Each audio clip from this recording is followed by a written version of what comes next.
जी, आपका बहुत बहुत स्वागत है हमारे कार्यक्रम में। धन्यवाद। इंडिया कोविड हेल्थ के बारे में कैसे सोचा आपने?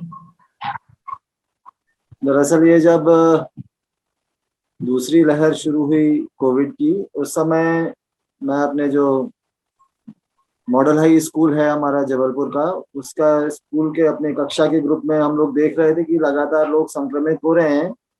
जी। तो हम लोग आपस में मदद कर रहे थे, किंतु हमें समझ में आया कि इसका क्वांटम जो इसका जो आकार है इस आपदा का वो बड़ा है। तो हम लोगों ने फिर स्कूल के ग्रुप से शुरू किया, फिर 3 शहरों से इस ग्रुप को शुरू किया।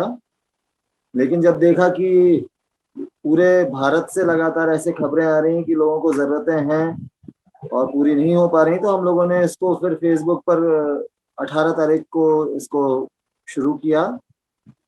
और उद्देश्य यही था कि ज्यादा से ज्यादा लोगों तक हम लोग अपनी चेन के माध्यम से, जनता के माध्यम से, अपने वॉलंटियर्स के माध्यम से, अपने साथियों के माध्यम से पहुंच सकें और उनको सुविधाएं, उनकी आवश्यकताएं उनको मुहैया करा पाएं। तो यही हमारा मूल उद्देश्य था और इसी परिकल्पना को लेकर हम लोग आगे बढ़े थे। जी, तो मैं यही कह रही थी कि संस्कार धानी जबलपुर शहर के आप लाल हैं और हमें बड़ा गर्व होता है कि जब आप लोगों के लिए दिन रात एक कर रहे हैं। और अभी भी आपका कॉल आ रहा था और आपने अनम्यूट किया और उसके बाद में बात की।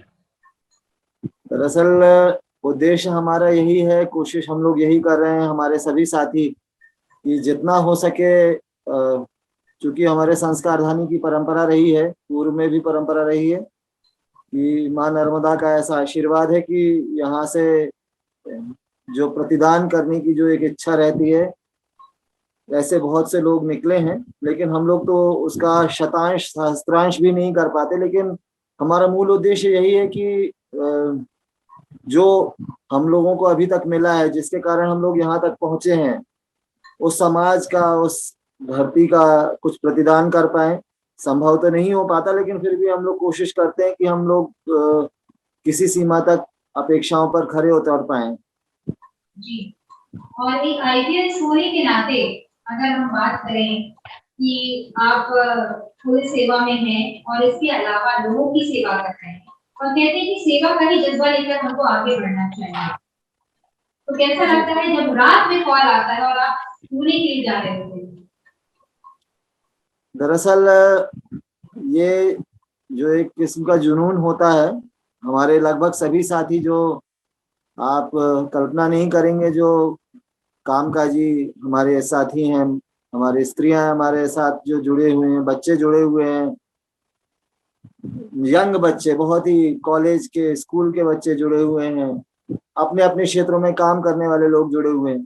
दिन में अपना काम करते हैं, अपने आजीविका के लिए काम करते हैं, रात में पूरा समय वो इस काम को देते हैं। मुझे उनसे ही, उन्हें ही देखकर प्रेरणा होती है कि कम से कम जब ये लोग इतना समय दे सकते हैं, तो हम लोग भी कोशिश करते हैं कि रात में हर कॉल को अटेंड करें और जहां तक संभव हो जो जरूरत है, जो गुहार है, उसको हम लोग एड्रेस कर पाए। तो दिन और रात की तो खैर कोई बात होती ही नहीं है। मैंने तो देखा है, कई लोगों ने, हमारे जो साथी हैं जो पूरे देश में फैले हुए हैं, रात में 2 बजे भी हमने यदि कॉल लगाया है, 3 बजे भी कॉल लगाया। कल की ही मैं आपको बात बताऊं कि भोपाल में एक किसी को वेंटिलेटर की आवश्यकता थी, तो हमने एक साथी को पुकारा, उनको कॉल किया, तो उन्होंने बाकायदा रिस्पॉन्ड किया कि एम्स में वो पेशेंट को जरूरत थी। लेकिन रात में 3 बजे उन्होंने हमारा कॉल रिस्पॉन्ड किया, हमारे साथी ने, और वेंटिलेटर के लिए जो मदद करना थी उन्होंने करने की कोशिश की। तो जब सभी लोग अपने जज्बे के साथ लगे हुए हैं, तो हम लोग कौन से अलग हो सकते हैं, हम लोग उनसे कैसे अलग हो सकते हैं। तो हम लोग भी कोशिश करते हैं कि रात में भी कोशिश करें कि कॉल्स अटेंड करें और उनको रिस्पॉन्ड करें। मुझे बहुत अच्छा लगता है कि जब दिन हो या रात, सर्दी हो या गर्मी, वर्दी हमेशा अगर आपके साथ में होती है तो दिल बड़ा खुश होता है, गर्व सा महसूस होता है। और शशांक जी आज न सिर्फ मध्य प्रदेश बल्कि पूरा भारत आपको जान रहा है और ऐसे में भारत के हर कोने से आपको कॉल आता है, तो ये भी बहुत जो बड़ी बात है। क्योंकि हर किसी की सेवा करना, उनकी मदद करना और मिनटों में मदद पहुंचा देना, ये बड़ी बात होती है। और खुद मैं आपके ग्रुप से जुड़ी हूँ।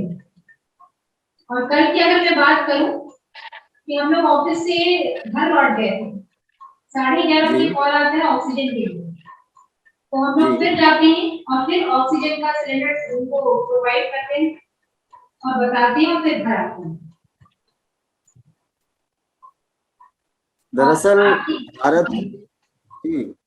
दरअसल भारत की ये सबसे बड़ी खूबसूरती यही है कि जो आदिकाल से भारत अपना ये स्वरूप बनाए रखने में सक्षम है, उसका एक सबसे बड़ा कारण जन की शक्ति है। जब भी संकट आया है, जब भी ऐसी आकस्मिक परिस्थितियां, आपदा की परिस्थितियां निर्मित हुई हैं, किसी को आह्वान नहीं करना पड़ा, किसी को पुकारना नहीं पड़ा, लोग स्वस्फूर्त स्वप्रेरणा से आगे आए हैं। कहाँ त्रिपुरा में बैठी कोई बच्ची है, कोई फतेहगढ़ में बैठा हुआ लड़का है, कोई दूरस्थ दक्षिण क्षेत्र में पुणे में एक लड़की है जो काम कर रही है, एक स्त्री है जो अपने मीडिया में काम करती हैं, लेखन कार्य में संलग्न है, वो है। ये लोग खुद स्वस्फूर्त, एक इंजीनियर हैं जो विदेश में बैठे हुए हैं, उनके टाइमलाइन में अंतर है, उनके टाइम जोन में अंतर है। वो दिन के समय उनका सोने का समय रहता है, रात में उनके जागने का समय होता है, वो रात में वो काम करते हैं। इस तरह से हम लोग शिफ्ट्स में जब काम करते हैं, तो यही सबसे बड़ी ताकत है भारत की, और यही सबसे बड़ी खूबसूरती जो हमें जोड़े रखती है। जब हम देखते हैं यहाँ पर भोपाल में, जब एक समाज किसी दूसरे समाज के लिए शुद्ध शाकाहारी भोजन उपलब्ध करा रहा है, एक जगह देखा जा रहा है कि एक समाज दूसरे समाज के लोगों का अंतिम संस्कार कर रहा है, दवाइयां मुहैया करा रहा है, तो ये इससे ज्यादा खूबसूरत और कुछ नहीं हो सकता। जब हम कहते हैं हमारे, चाहे जबलपुर हो, चाहे भोपाल हो, चाहे बनारस हो, चाहे दिल्ली हो, गाजियाबाद हो, पुणे हो, नागपुर हो, उड़ीसा भुवनेश्वर हो, रांची हो, सभी जगह जो जज्बा दिखाई देता है, यही सबसे बड़ी खूबसूरती है भारत की। और यही आपदा के समय भारत को भारत सिद्ध करने के लिए मुझे लगता है कि यही सबसे बड़ी ताकत बन के सामने आती है। जब बाकी कुछ काम नहीं आता, जब हमें ऐसा लगता है कि चारों तरफ निराशा है, तो जन अपने तंत्र के साथ, जो शासन है उसके साथ मिलकर खड़ा होता है और ऐसी आपदाओं को हराने में सक्षम होता है, ऐसा मुझे लगता है।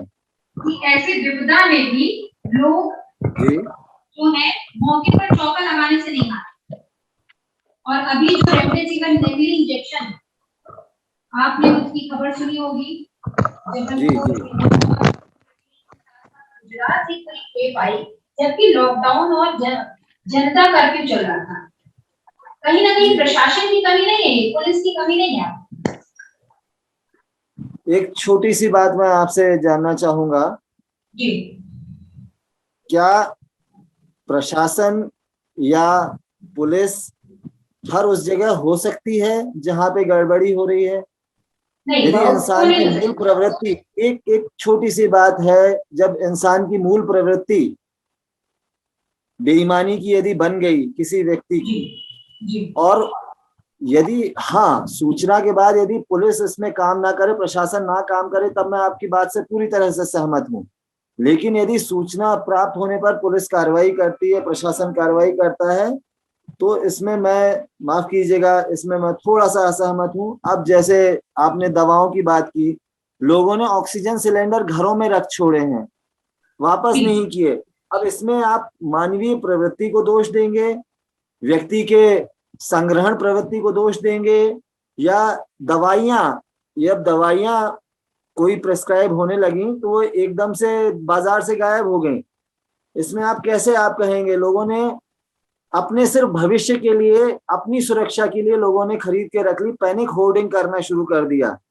तो ये पैनिक होर्डिंग इस बड़े देश में जहां पर संसाधन सीमित हैं, वहां पर यदि पैनिक होर्डिंग करके लोग रख लेंगे, अपने पास ऑक्सीजन संग्रहित कर लेंगे, दवाइयां संग्रहित कर लेंगे, और कुछ आपराधिक प्रवृत्ति के व्यक्ति, जैसा हमारे माननीय मुख्यमंत्री जी ने भी कहा, जो नर पशु हैं, जो धन पशु हैं, ऐसे लोग यदि अपने निहित स्वार्थों के लिए, अपने संकुचित स्वार्थों के लिए यदि ये कार्य करते हैं, हाँ, लेकिन इसके बाद यदि ऐसे आपराधिक तत्वों के विरुद्ध पुलिस या प्रशासन कार्रवाई नहीं करता तो निश्चित प्रशासन दोषी है, पुलिस दोषी है, मैं इसमें कतई इनकार नहीं करता। लेकिन यदि ऐसे समय में जो अपनी आपराधिक प्रवृत्ति के कारण, अपनी दूषित मानसिकता के कारण, अपनी संग्रहण वृत्ति के कारण ये कार्य करते हैं, तो मुझे लगता है कि इसमें बहुत ज्यादा दोष मानवीय प्रवृत्ति का है। हाँ, लेकिन सूचना प्राप्त होने पर यदि कार्रवाई नहीं करते पुलिस या प्रशासन, तो निश्चित ही प्रशासन दोषी है, पुलिस दोषी है।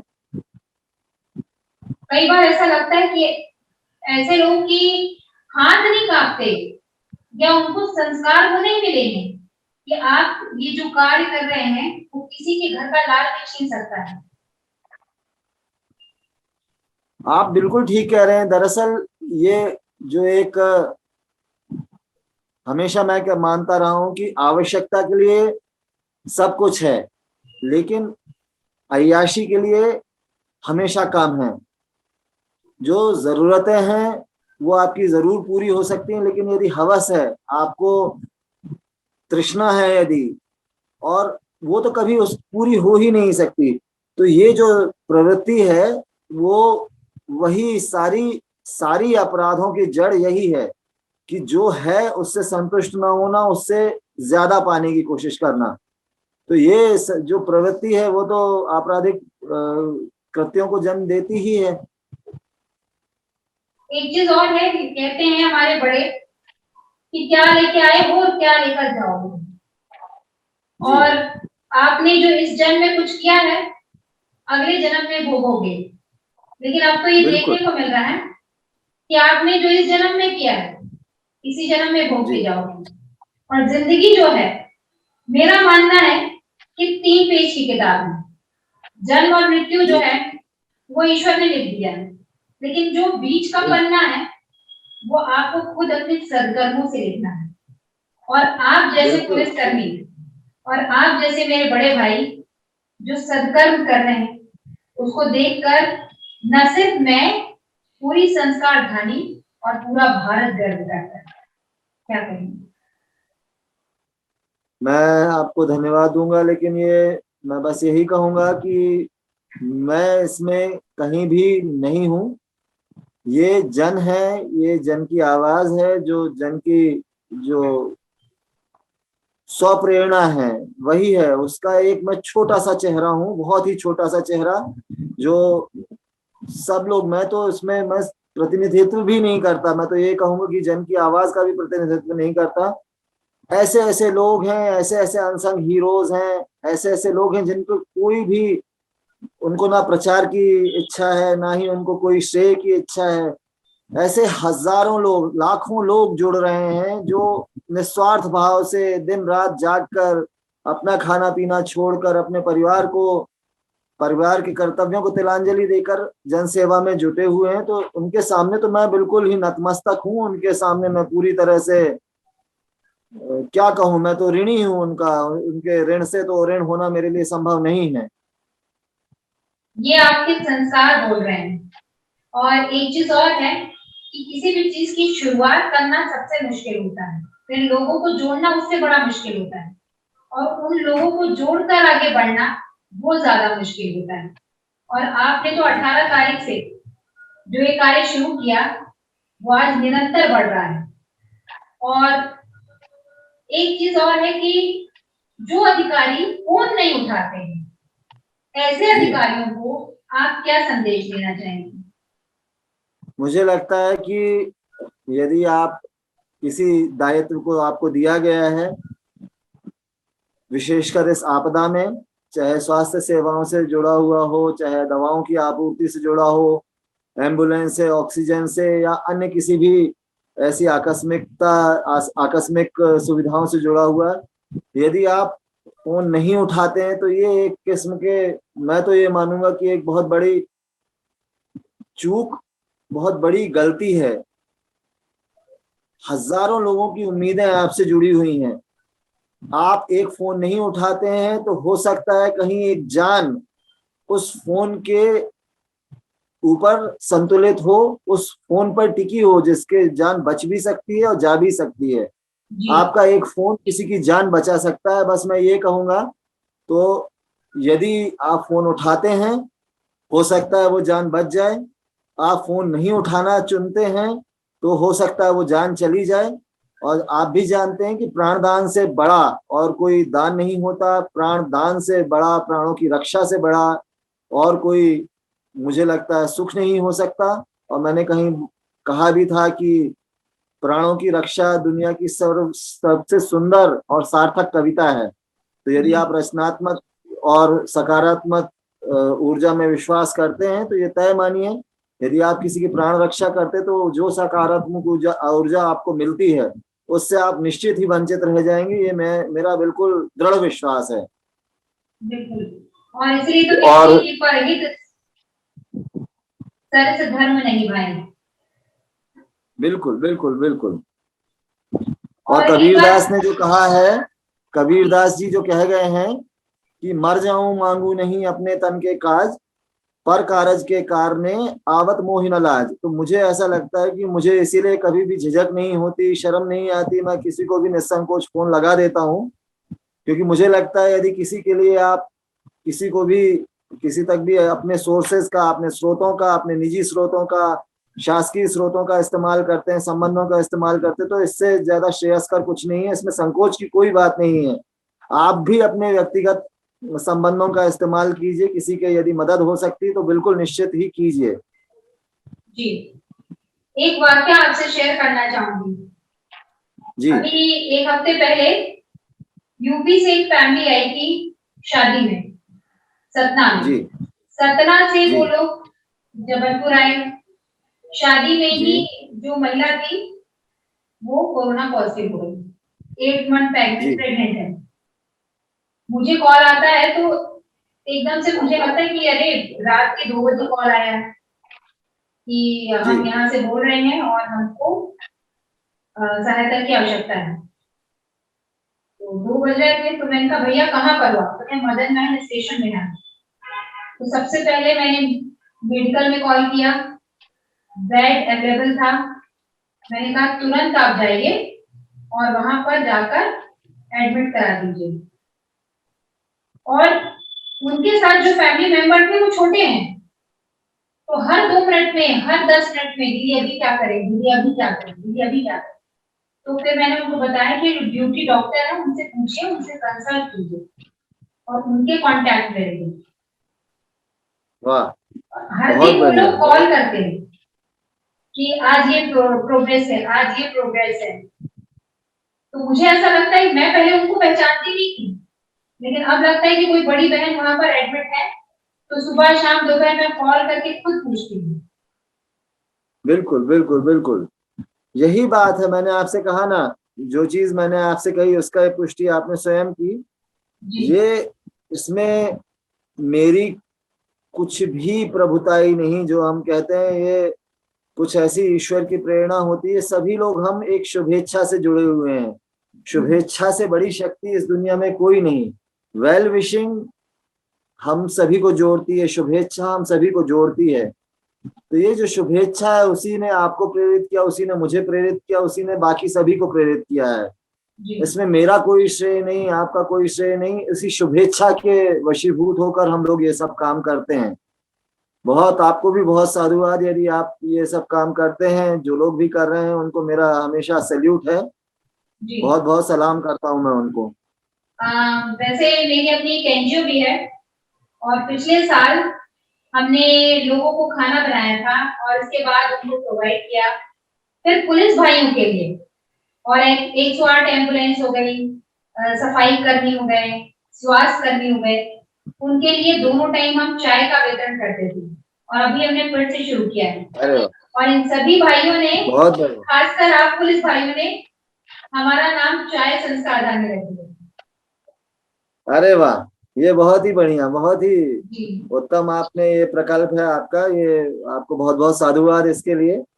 क्योंकि ये अभी जैसा मानते हैं कि पुलिस को अक्सर बड़े उपेक्षा सहनी पड़ती है, लेकिन यदि आप ये प्रकल्प इस तरह से चला रहे हैं, ये बड़े सराहनीय, और हम लोगों के लिए तो निश्चित ही, पुलिस के लिए तो ये निश्चित ही बहुत ही हम लोगों के लिए बड़ी राहत का सबब है। आपको इसके लिए पुनः साधुवाद। और मुझे एक्चुअली ऐसा लगता है कि जब आप बड़े भाई अपने घर परिवार को छोड़कर हमारी रक्षा के लिए आए हैं, तो मेरा भी दायित्व है कि मैं अपने भाइयों के लिए घर से बाहर निकलूं और थोड़ी उनकी केयर करूं। और आपको जब मैं देखती हूँ तो एक जज्बा उत्पन्न हो जाता है। और अगर जबलपुर शहर के पूर्व एसपी की बात करूं, अमित सिंह जी, तो चाहे दिन हो रात हो, वो 3 बजे भी उतने ही एक्टिव, उतने ही फ्रेश रहते थे और एक कॉल पे आंसर दे देते थे। यही सकारात्मक ऊर्जा जो मैं आपसे कहा, ये सकारात्मक ऊर्जा ही है जो शुभेच्छा से प्रेरित होकर हम लोगों को प्रेरित करती है और हम लोगों को ड्राइव करती है, हम लोगों को पुश करती है कुछ बेहतर करने के लिए, कुछ सकारात्मक करने के लिए। तो अमित सिंह जी भी निश्चित ही बहुत ही सुलझे हुए बड़े सकारात्मक व्यक्तित्व हैं और बहुत ही सफल अधिकारी भी हैं। अब थर्ड वेव आने वाली है, तो उसके लिए अभी क्या प्रयास जारी हैं? हम लोग कई स्तरों पर प्रयास कर रहे हैं मैडम। हम लोग आगे आने वाले समय में हम लोगों ने जो प्रयास किए हैं मैं उसको आपसे साझा करना चाहता हूं कि हम लोगों ने इसके लिए डेटाबेस हम लोग तैयार कर रहे हैं। हमारी एक टीम डेटाबेस पर लगी हुई है, वेबसाइट पे काम कर रही है। हम लोग कोशिश कर रहे हैं कि कैपेसिटी बिल्डिंग के लिए भी काम करें, ताकि अपने स्रोतों से लोग, ये अकेले सरकार का काम नहीं है, अपने अपने स्रोतों से अपने अपनी जगह पर जो साथ में हैं, जो स्वयंसेवी संस्थाएं हैं, परोपकारी लोग हैं, सब मिलकर, चाहे कंसंट्रेटर्स हो, चाहे दवाएं हैं, चाहे इस तरह के ऐसे पूल बनाएं ताकि लोगों को आवश्यकता के समय मुहैया कराई जा सके। तो ये हम लोग कोशिश कर रहे हैं। दूसरा हम लोगों का प्रयास है डेटा बैंक का, जैसा हमने आपको बताया, सूचनाएं सत्यापित, सहज, सरलता से उपलब्ध हो, ये कोशिश कर रहे हैं। इसके बाद हमारा प्रयास ये है कि इस तरह से लोगों को जोड़ें कि एक टैब पर हम लोग सारी सुविधाएं उपलब्ध हो सकें। यदि कोई व्यक्ति डिस्ट्रेस में है, कोई जरूरत है उसको, तो हम लोग कोशिश करेंगे कि एक टैब पर उसको ये सारी सुविधाएं उपलब्ध हो जाएं। प्लाज्मा के लिए हमने एक क्लोज ग्रुप बनाया है जो पूरे देश की जरूरतों को पूरा कर रहा है। सभी लोग मिलकर, अलग अलग लोग जो अलग अलग प्लेटफॉर्म पे कार्य कर रहे थे, हम लोग उनको एक प्लेटफॉर्म पर लेके आए हैं। और पूरे देश, मैं आपको बताना चाहूंगा, पिछले दिनों जो तेजी से ये प्लाज्मा की जरूरतें बढ़ी थी, उनको पूरी करने में हम लोग कुछ हद तक सफल हो पाए हैं पिछले 2 दिनों में। तो ये हमारी पहल कुछ चल रही है प्लाज्मा को लेकर, ऑक्सीजन को लेकर और अन्य सुविधाओं को लेकर। तो भविष्य की कुछ योजनाएं हैं जो धीरे धीरे हम लोग उनको क्रियान्वित करेंगे। हमारे जो वरिष्ठ साथी हैं, जो हमारे सीनियर्स हैं, हमारे स्कूल के भी जो सीनियर्स हैं, स्वप्निल राय जी हैं, अपने सुधीर मिश्रा सर हैं, नवीन शर्मा सर हैं, और मॉडेलियन हमारे जो साथी हैं, वो सब भी मिलकर इसमें बहुत बड़ा योगदान दे रहे हैं। हमारे बैच के स्वप्निल कानगे जी हैं, विक्रम श्रीवास्तव जी हैं, और भी लोग हैं जो सब मिलकर इस मुहिम को हम लोग आगे बढ़ाने की कोशिश करेंगे। और इसको कोशिश करेंगे कि समय पर सार्थक, सटीक, सत्य सूचनाएं हम लोग उन तक पहुंचा पाएं। जी, एक चीज और है कि ऐसे ग्रुप में कई बार कुछ ऐसे लोग भी जुड़ जाते हैं जिसका मिसयूज करते हैं और कई बार लोगों को प्रताड़ित भी करते हैं। ऐसे लोगों को क्या संदेश देंगे? हम लोगों ने, जो हमारी एडमिन टीम और मॉडरेटर टीम है, वो लगातार इस पर वॉच रखती है। ऐसी कोई भी गतिविधि प्रकाश में आती, तुरंत हम उनको ब्लॉक करते हैं, उनको रिमूव करते हैं, उनको म्यूट करते हैं। इसके अलावा जहां जरूरत पड़ती है, हम पुलिस में भी उनके बारे में शिकायत करवाते हैं। जी, कोशिश करते हैं कि ऐसे लोगों को हतोत्साहित किया जाए। मॉडरेटर एक्टिविटीज हमारे यहाँ बहुत सूक्ष्मता से आजकल हमारे साथी जो मॉडरेटर्स हैं, जो एडमिन टीम है, वो देख रहे हैं। हर पोस्ट को जांचने के बाद ही कोशिश करते हैं कि अप्रूव करें। तो किसी तरह की राजनीतिक पोस्ट, किसी तरह की पैसे से संबंधित, मौद्रिक या वित्तीय विनिमय से संबंधित पोस्ट हम लोग हतोत्साहित करते हैं। इस ग्रुप को हम लोगों ने एकदम क्लियर विजन रखा है कि इसमें हम लोग किसी भी तरह का वित्तीय मौद्रिक लेन देन कहीं से भी नहीं करने देंगे।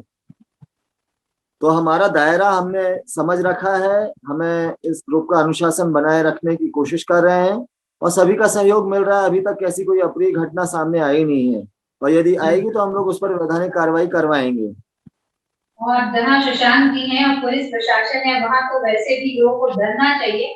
तो डरना इस बात के लिए चाहिए कि कोई हमें गलत काम नहीं करना है, क्योंकि ये बहुत नेक काम के लिए ग्रुप बना है, और वो भी सेवा ऑल ओवर इंडिया की। एक चीज और मैं पूछना चाहूंगी आपसे कि वैक्सीनेशन को लेकर जो भ्रांतियां लोगों के बीच में है और टेस्ट को लेकर, उन्हें क्या बोलेंगे कि वैक्सीनेशन लगाना जरूरी है, उसके लिए क्या संदेश देंगे? दरअसल वैक्सीनेशन के बारे में जो भ्रांतियां हैं वो सिर्फ अज्ञानतावश है। अज्ञानता इस बात की कि हमारे यहाँ सब घरेलू इलाज और इनको ज्यादा प्रश्रय दिया जाता है। उन्हें मैं गलत नहीं मानता, लेकिन जो वैज्ञानिक पद्धति, जो सर्व स्वीकार्य पद्धति पूरा विश्व अपना रहा है, पूरे विश्व के देश भारतीय वैक्सीनों पर भरोसा कर रहे हैं। हमारे माननीय प्रधानमंत्री जी ने कितने ही देशों को प्राण रक्षा इस वैक्सीनेशन के माध्यम से की है। लेकिन जब हम देखते हैं हमारे देश में लोगों के अंदर विश्वास की कमी है, तो उसमें सबसे बड़ा कारण अज्ञानता है। वैक्सीन वो चीज है जिससे एक तरह से आपका सुरक्षा कवच है। या तो आपको ये वैक्सीन यदि दोनों डोज लगे तो आपको या तो कोरोना नहीं होगा, और यदि होगा भी तो बहुत माइल्ड सिम्टम्स, बहुत ही कमजोर जो उसके लक्षणों के साथ आपको होगा। तो ये मान के चलिए कि वैक्सीन हमारा रक्षा कवच है। जिस तरह से कर्ण बिना अपने शिरस्त्राण और अपने कवच के बिना जैसे कमजोर हो गया था, वैसे ही ये जो लोग वैक्सीन नहीं लगवा रहे हैं, तो ये तय मानिए अपने आप को बिल्कुल वो मृत्यु के द्वार पर खड़े होकर उसको चुनौती दे रहे हैं। साथ ही इस अवसर पे मैं आपसे ये कहना चाहूंगी कि जो लोग कोरोना पॉजिटिव हो जाते हैं और उसके बाद घर में एक टेंशन आ जाती है, ऐसे लोगों को इस प्रकार से सकारात्मक सोच के साथ घर में आइसोलेट होकर अपना इलाज करना चाहिए, और साथ ही साथ दूसरों को भी अप्रिशिएट करना चाहिए, और अपना मोरल भी नहीं डाउन करना चाहिए और परिवार का भी, क्योंकि जब भी परिवार में कोई एक अगर बीमार होता है तो सबका टाइम टेबल होना चाहिए। दरअसल सबसे बड़ी चीज इस बीमारी में आपका मनोबल ही है। अधिकतर लोग डर के और मनोबल खो के अपनी स्थिति बिगाड़ लेते हैं। सबसे पहले मनोबल बनाए रखिए। दूसरी चीज, बिना चिकित्सीय परामर्श के कोई काम मत कीजिए। चिकित्सक से व्यवस्थित परामर्श लीजिए, उनकी सलाह पर काम कीजिए, और कोशिश कीजिए कि जो दवाएं, जो परहेज, जो सावधानियां उनके द्वारा बताई गई हैं उन्हें लगातार लीजिए, और यदि आवश्यकता पड़ती है तो आपका बहुत बहुत धन्यवाद इस महत्वपूर्ण सेवा के लिए, और साथ ही साथ लोगों को जानकारी देने के लिए। और आप ऐसे ही कार्य करते रहें के साथ। यकीनन जब हम सब मिलकर ऐसा कार्य करेंगे तो कोरोना से पार पाएंगे और लड़ पाएंगे।